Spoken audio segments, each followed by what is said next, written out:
planner friends, it's Nia. Welcome back to Life with Nia, and today we are closing out our December budget. So we will discuss income, expenses, business expenses, cash envelope sinking funds, debt and savings, and we will take a look at the goals that were made for December to see if we reach them or not. So let's start with income. In December, I anticipated $7,946. Received our normal pay of $51.64 and telework stipend of $31.87. I had 4 Etsy payments this month. I did not add up what that totaled. Keep in mind, this reflects what Etsy pays me, but then a portion of that goes directly to taxes. So this was $31.70, and then $951 of that went to taxes. $46.13 from 31, $40.38 from 31, 2 different payments. I ended up not taking anything additional from my Christmas fund. Mohila, this I was not expecting this month, sent me back my payment that I made in October. So $526.63 came back, and then I turned around and put that towards debt. That is because they figured out that my account is messed up, like I said it was. So they're doing whatever they need to be doing to fix it, and I am in administrative forbearance until the end of December. Hopefully they'll continue to need to fix it through January. I'm still receiving PSLF credit. But January is my last month, where I will reach 120 months and be done, in the sense of it'll still take whatever time it takes them to actually forgive the loans, which could be 6, 9, 12 months. They're not speedy. I will have to certify my employment again, but I'm not worried about that. So, in any case, I paid in October and did not need to, so they sent me that money back. So we ended up at $89.80.75 for December, which is just about $1,000 more than expected. Then when we look at expenses,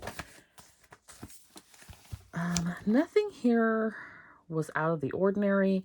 I still have not made a utility payment because they have not provided a bill. So the $150 for utilities went into the sinking fund. PG&E is electricity. No, PG&E is gas. So I paid $78.95. That's actually for several months. My bill is usually about $30 to $40 a month. It used to be like $15. They raised the rates. Crazy, because the rates go up again January 2024, and they go up about 13%, and then they're looking for another 24% March. But the Public Utilities Commission has to vote on that. I think that is ridiculous. Like, what are y'all charging for? These wildfires that you are responsible for, that you're passing the buck along to the consumers, when it wasn't our fault that y'all didn't do what you needed to do by maintaining your power lines. That's a whole nother soapbox that I won't get on. But I don't appreciate having to pay for those wildfires and lawsuits. But that's really what that really comes down to. They say it's maintenance, but why you need 13% and 24%? And you just got an increase back in 2022. It's like a 100% increase over the last 3 years. You're not slick, PG&E. Anyway, SMUD, I did not pay anything. I will pay that in January. Car payment, $523.21. Navy Federal, I paid $100. The 2 credit cards that I have, Ventures at 0%. My goal was to pay $881. I paid $300. Chase is at 1.9%. My goal was to pay $550, and I met that. Hulu T-Mobile was $183.90, which included a $5 late fee. I forgot about it last month, and I paid it 1 day late. New this month is HBO Max. I'm on a 6-month try it for $2.99. So I've been watching The Sopranos on there. Cloth and Paper had 2 subs. I applied the, what do they call that? The Lux Bucks. So I applied $20. So it was only $79.37 instead of $101. And then the Estate box renewed in December. So that was $141.36. I actually ended up doing a second box, which I don't have listed on here. So I paid that twice.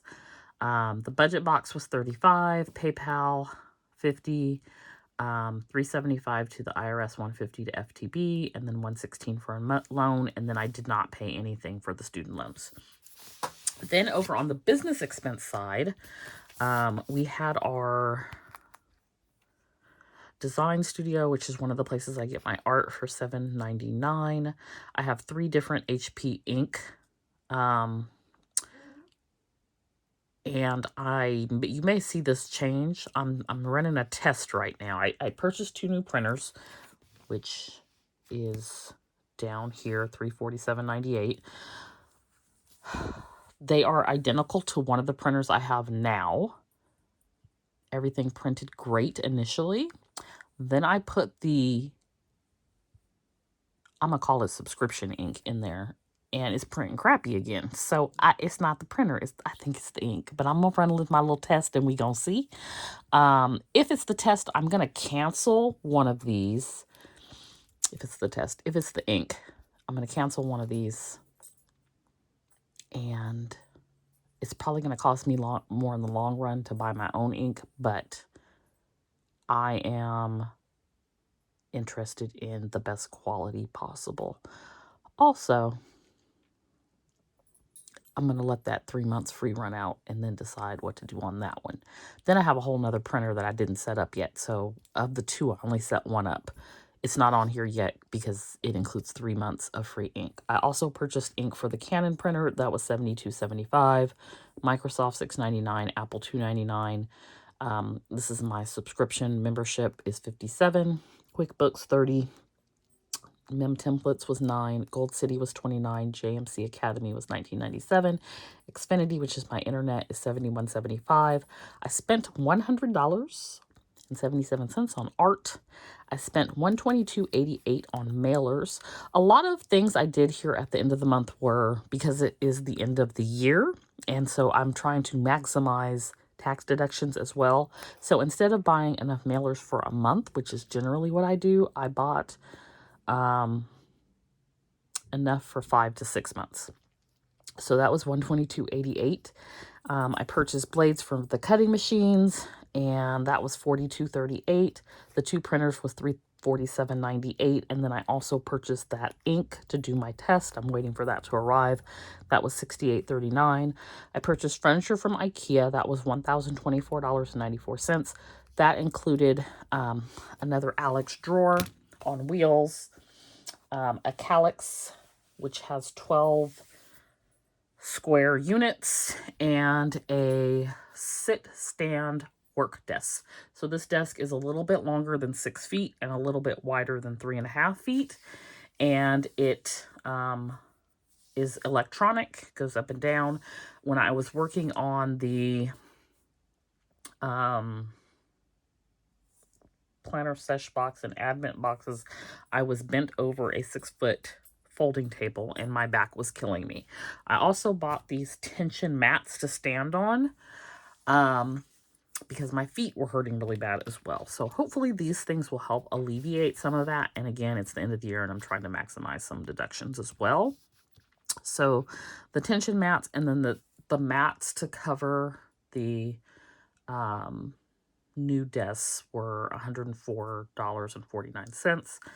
And with the IKEA, they have IKEA Business. So I was able to, like, if you spent $1,000, you got $200 off. So I was able to get $200 off, which was awesome, because that's essentially like getting my Calyx and some of the accessories free. And then I put it on a credit card that was 0% plus was giving me another $200 in credit. So that really reduced my $1,000 total down to $600. So can't beat that. I'm looking for a deal wherever I can here. So that is what's going on the business expenses side. There is a video showing my cash envelope stuffing, but to recap, on the cash envelopes this month, $900 in cash was stuffed. And then electronically, I sent $150 over for utilities, $120 for car insurance, $30 for home insurance, nothing for student loans, and $40 for Shopify. On the sinking funds side, so some of my cash envelope stuffing goes into sinking funds as well.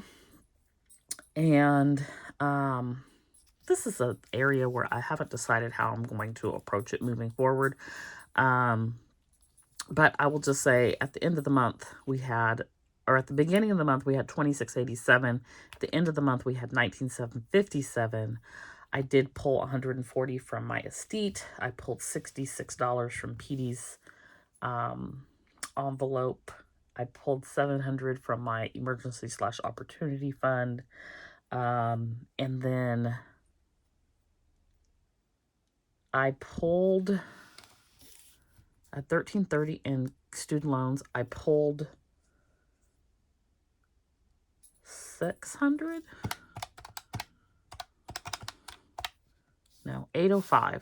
Put that towards debt plus the $526 that they sent me back went towards debt. So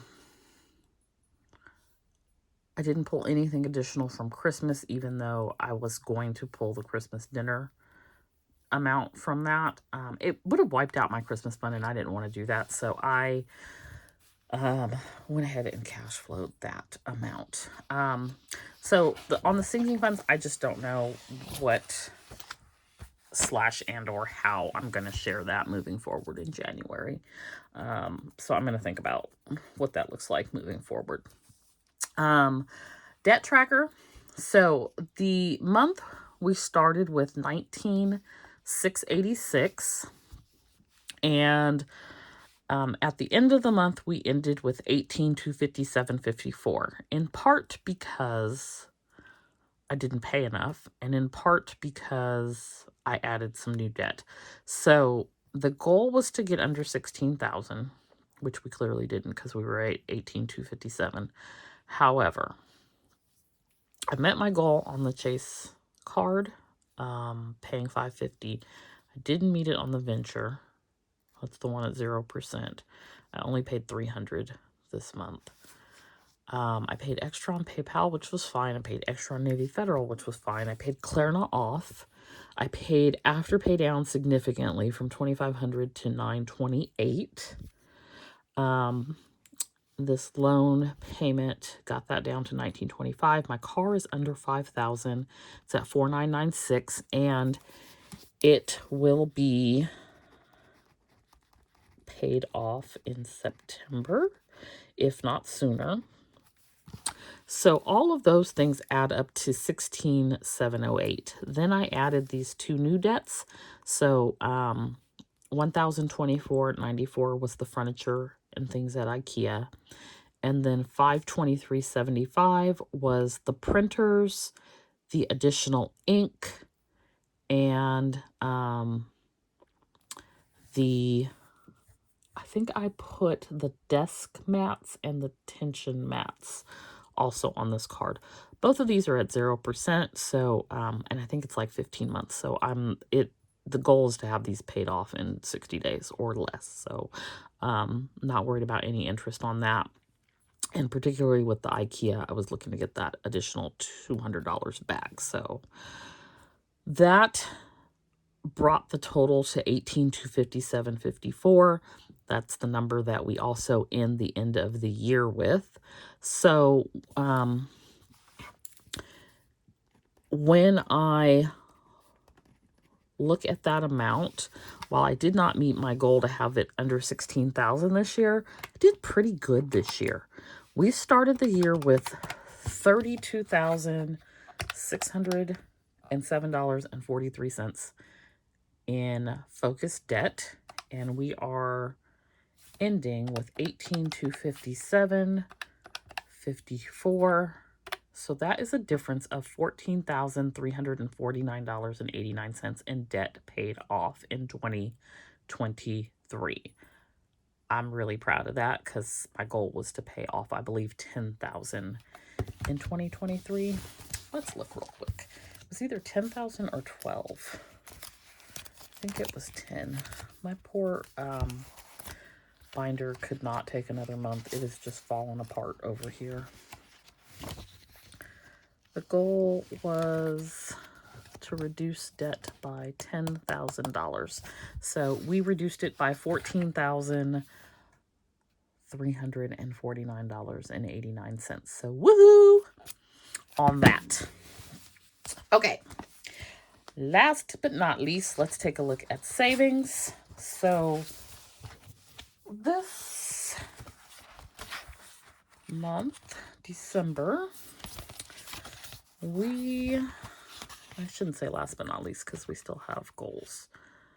For savings, I put $286 and 60 cents to the $286 and 0 cents to the 100 envelope challenge. That goes to the emergency fund. $38.89 to the Zero Out Savings Challenge, also goes to the emergency fund. Didn't do Saveopoly this month. $234 was the Save and Double Savings Challenge. $196 for the 52-week Savings Challenge. 0 to Self-Care. Had one $5 bill. No loose change. And then the interest that Ally Bank pays me. I have two different accounts. One, I just did it because at the time they didn't have enough buckets. Now they do, but it worked out nicely because I separated out by business related savings and personal savings. So the business savings interest was $13.66, which also goes to my emergency fund. The regular savings was $34.57, and that goes to my vacation fund. I also rolled over. So I've been every month, any money that was left in my cash envelopes, with the exception of the gas cash envelope, for my variable expenses like groceries and household and dining out, I've just been tucking away. I would put it in the 100 envelope challenge envelopes that look like this. I wasn't counting it or tracking it. I like to just look and see what it ends up being at the end of the year. So I counted that up, and it was $62 over the course of the year. And in January, I started a garden fund. So it went into the garden fund, $62. So total this month saved was $870.12. So when we look at the goals, the goal to save $750 was met. The goal to track expenses was met. The goal to pay off $2,784 of debt and be at $16,000 or less was not met. And just for reference, I want to write what the number was. So 18,257.54 is where we ended. $500 to the Roth. I guess I could have put that in my savings as well, but I don't count it. I believe I only sent $150 to the Roth this month. I did not send anything to my solo 401k. And so that actually is not because I didn't have it to send. I just got to work it out, the details. So I set up everything. And then I did my first payment or sent the first transfer of money. When I set up the bank to do the first transfer of money, I did not know that they weren't going to let me set up any other bank for 3 months. So I'm stuck with, I used the one that I knew I had the money in right then and there to do it, which is not what I would have chosen to use moving forward. So now I'm sort of stuck with having to have money in this one particular account, which I don't, to be able to transfer money electronically. So it made a monkey wrench of things because I had transferred all of this money over to Ally to at least be earning interest in the interim, and now I gotta wait and transfer it back, which just threw everything off. In any case, I did not transfer over anything for the solo 401k this month. I did not hit 8,000 in revenue for Studio Blisco. I think in December it was like 4,000, maybe 5. It was low. I did pay $550 on the Chase Amazon. I did not pay $881 on the Venture, and I did do the budget series for 2024. So that is the goals for December.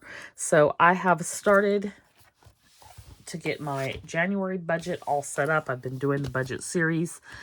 So if you enjoyed these videos going through the budget, they will be resuming in January. The cash envelope stuffing for January is actually already up, and I will post that link down below as well. But I hope that you enjoyed this video. November and December are generally, I don't know that I would say difficult months for me. I just get a little reckless with my spending, and it just throws everything off. So it's something that I'm going to try to be mindful of in 2024 so that I can do a better job of managing my money at the end of the year so that I can hit more of my goals at the end of the year. But all in all, 2023 was not a bad year.